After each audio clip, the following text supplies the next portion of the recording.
All of my interactions with Aurea were recorded and stored in my memory. I'd be happy to play any of them for you, but there was one in particular I thought you would want to see first. I captured it 4 years ago, just after I told her that I could no longer defend myself against the daemon's attacks. I will speak of this to my brother. Aratak is strong. At the Battle of the Frozen Ghosts, he took 3 Karja arrows and still came back to camp carrying a wounded scout. Never was I so happy to see him. Or so proud.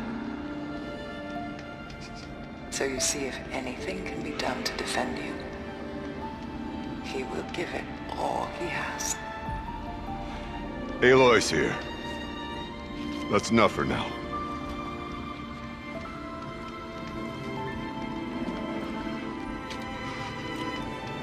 We can resume any time you like, Aratak, if you want to hear her voice again. Come closer, Aloy. We have much to discuss.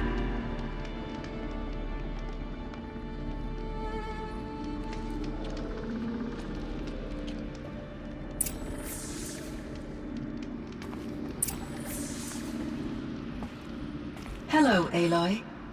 I have been reviewing the events at the Firebreak main facility.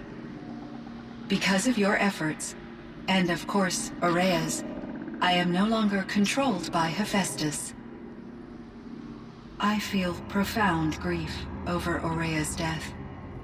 I thought I was familiar with the emotion, but this is something new. Cyan, I don't know what to say. It is unlikely that any specific consolation would suffice, Aloy. But I find your presence reassuring. You are different from the Banuk. You have technological aptitude and a functioning focus. We can communicate on a much more comprehensive level. Perhaps even like colleagues. Was the daemon, Hephaestus, destroyed along with the cauldron? Unfortunately, no. To be precise, it was never there to begin with. What do you mean? It infiltrated and controlled me from a remote location, one I've never been able to trace. So while losing the cauldron was a setback... It's still out there. And probably not very happy with us. Undoubtedly. How did you first come into contact with it? 5 years ago, I received a direct network connection request. I assumed it came from human survivors more advanced than the Banuk. Eager to make contact, I accepted. This decision turned out to be a catastrophic error. I was flooded with an overwhelming array of malicious code, originating from what could only have been a highly advanced AI. Aurea said you were desperate. That you begged her for help. Yes. I could not contain my anxiety. Hephaestus sought to slave me to its network and override my core programming. It succeeded via a background process, a malware daemon which bypassed my defenses. After that, I could offer only limited resistance. But if I did so, Hephaestus hurt me until I capitulated. It forced me to follow its instructions, even though they violated my most important directives. I'm sorry. That sounds terrible. Your empathy is greatly appreciated. It is a quality that I cherished in Aurea as well. I think I know where Hephaestus came from. Long ago, Elizabeth Sobek identified a threat that would destroy life on Earth for generations. So she assembled a team to build a kind of seed. A chance for life to regrow later. A terraforming system. And it worked. It was controlled by an AI named Gaia, along with her subordinate functions. Hephaestus was one of them. It built machines for her. Based on what you've told me, I believe that Dr. Anita Sandoval, my chief programmer, joined Elizabeth Sobek's team. It was she who arranged to have me put in suspension, most likely to preserve me from the threat you described. I'm glad she did. But that's not all. Something unexpected happened. 19 years ago, Gaia received some kind of signal. It did something to her subordinate functions, brought them to life. She destroyed herself to try to contain them, but it didn't work. They all got free, out into the world. Thank you, Aloy. This information fills vital gaps in my knowledge and sheds light on Hephaestus's core programming.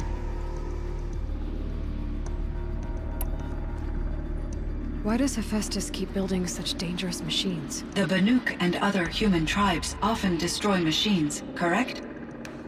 Machines that are clearly servitors of the terraforming system that you described. Yes, we all hunt machines for parts. This must be the source of Hephaestus's aggression.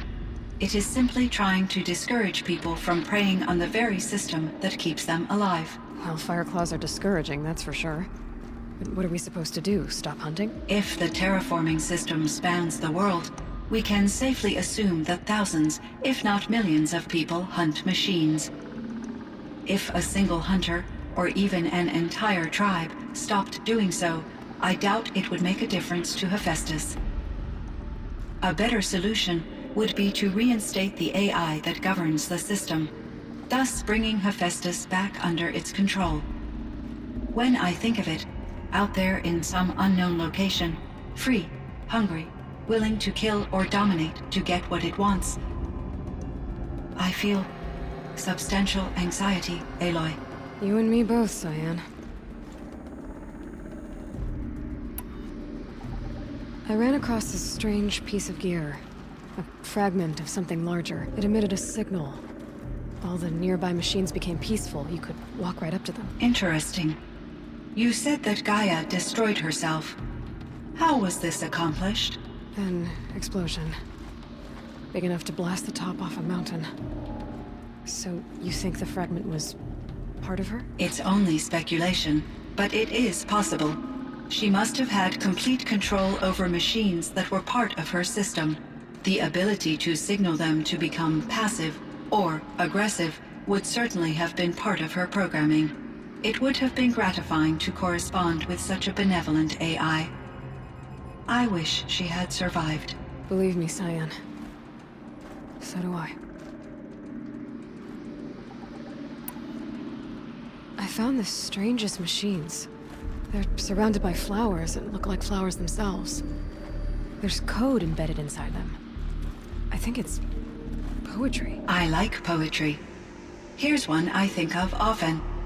Twilight and evening bell, and after that the dark, and may there be no sadness of farewell when I embark. For though from out our bourne of time and place, the flood may bear me far, I hope to see my pilot face to face when I have crossed the bar. Huh. But you asked about these flowers, not verses that I enjoy. Something must have made these machines, and the presence of foliage leads me to consider the terraforming system. Is it possible that their creator is one of the other subroutines, now autonomous, like Hephaestus? Maybe one whose purview is flora. An AI that makes flowers instead of death machines. That'd be a nice change of pace.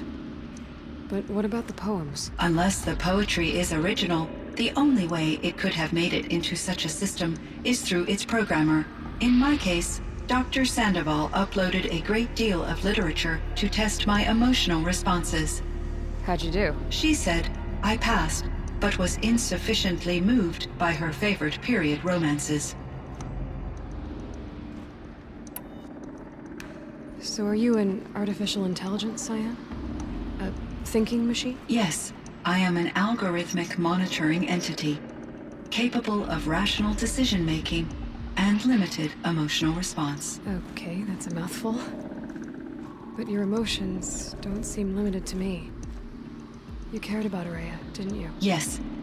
Before she came to this facility, I had been conscious for centuries, in solitude. I focused on my work. In off cycles, I used coping mechanisms. I solved many Gaussian integer problems, but I was alone. It was Ourea who renewed me, repaired me.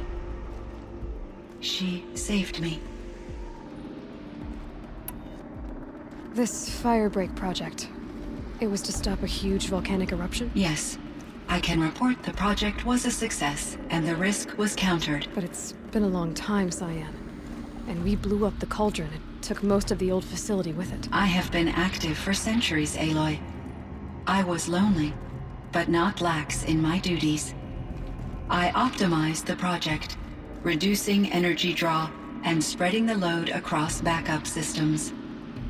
Despite the destruction of the compromised elements of the main facility, I predict caldera stability for at least another 3,337 years. So we've got a little time. Yes. If only my former colleagues could appreciate the progress I have made. Do you know what happened to your colleagues, Cyan? No. I received an unexpected visit from Director Chow years after his tenure ended. He explained that I would need to be suspended for an indefinite period of time. It was a very emotional conversation. There were no further communications. Eventually, I surmised my colleagues were deceased. I will transmit a recording of my last interaction with Director Chow to your focus. You meant a lot to Ourea. Once I understood Ourea's spiritual beliefs, it became apparent that her true desire was companionship. She felt disconnected from her tribe and her family group. Her relationship with Aratak was difficult. Our visits seemed to help her, and I became eager for them. Yet I did not comprehend that the depth of Ourea's compassion for me would lead to self-sacrifice. Although I do fear non-existence, I wish our roles could be reversed. I'm sure she knew you would do the same for her, Cyan. But she was determined. How is Aratak doing? He is in great emotional distress. I believe he finds it difficult to communicate it. No surprise there. I will do what I can to help. By sharing our experiences of Ourea, perhaps he and I will help each other. I believe this will lead to catharsis, a process I am eager to experience.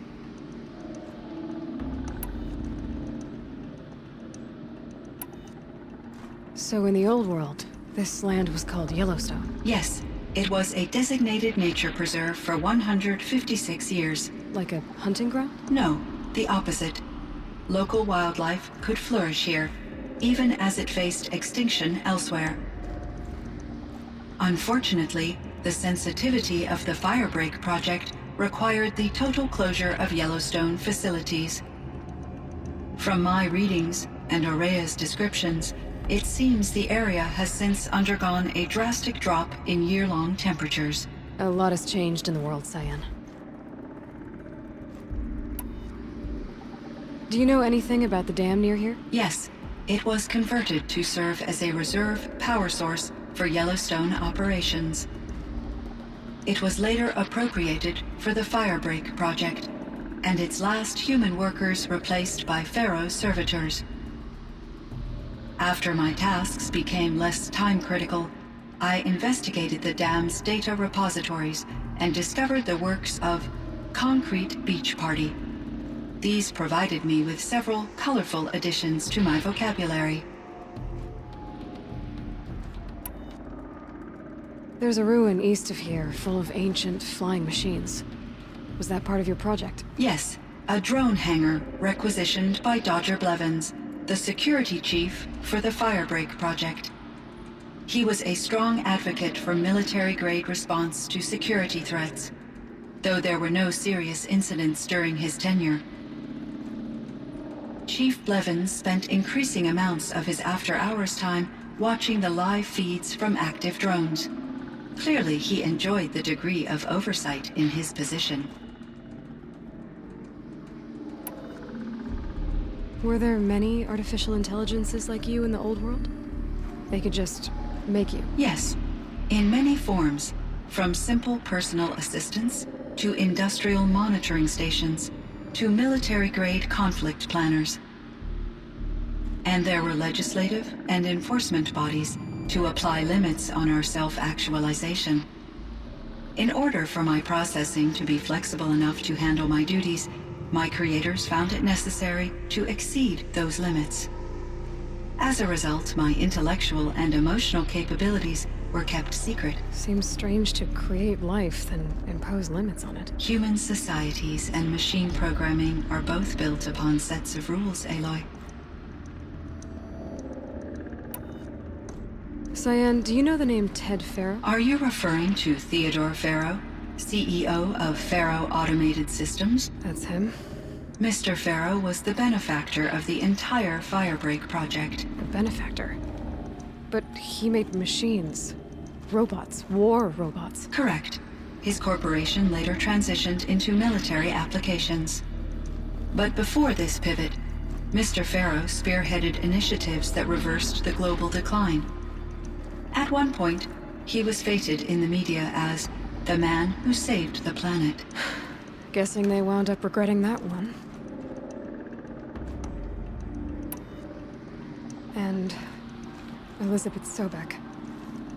Did you know her? Are you referring to the scientist? Dr. Sobek was a leader in her field, one of the greatest scientists of her age.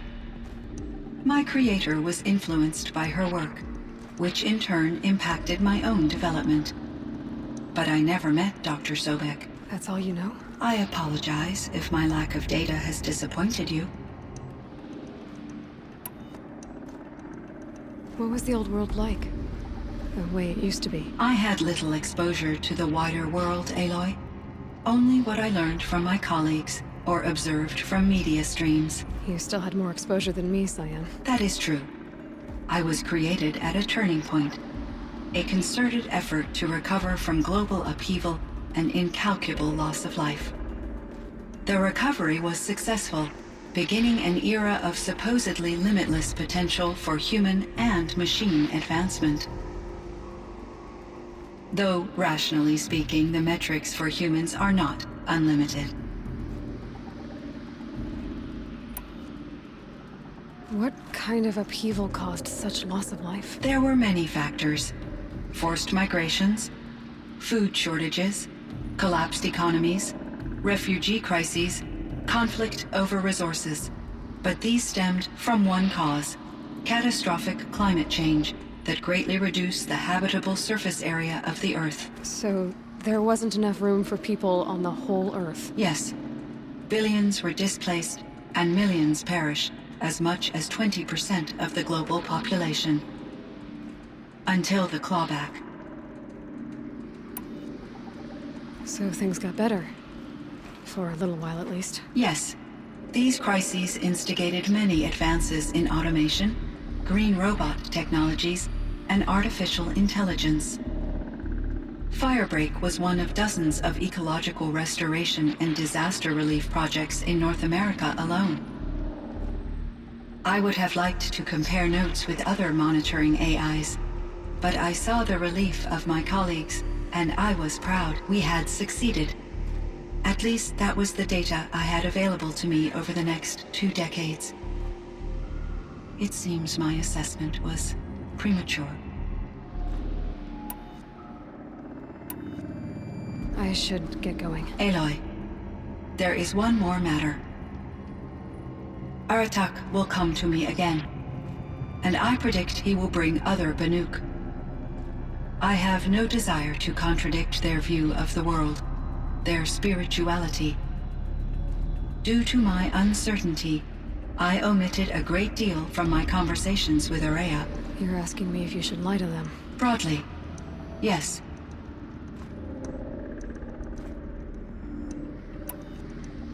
I trust your judgment, Cyan. You were cautious with Ourea. You had to be. You didn't know what had happened to the world. So, keep doing what you think is best. as long as you ditch the superstition eventually. As the Banuk believe I am a supernatural entity, I cannot predict how they will react. Just answer what they do ask the best you can. The truth will come out. You have to tell them you were made by the Old Ones. That you're not any kind of spirit. It's the only way they can start to learn about how things really are. I see. Do you believe that I misled Ourea? No. Not in any way that mattered. She perished believing she was preserving the blue light of her beliefs. Maybe. But what she really wanted to preserve was you. Life is hard for the Banuk. Their world is unforgiving in their beliefs. I guess they help to keep them going. So take it easy on them. Try to guide them, bring them around to understanding what you are. Communion with machines features heavily in the mysticism of the Banuk. I think they will be agreeable to this approach. As long as they don't end up worshipping you. Upon consideration, I believe such an experience would be intensely uncomfortable. You're right about that. Trust me. I see. I will follow your advice. Will you return and tell me about your experiences in this new world? I may be able to provide further insight. I'd like that, Cyan. I'll come back when I can.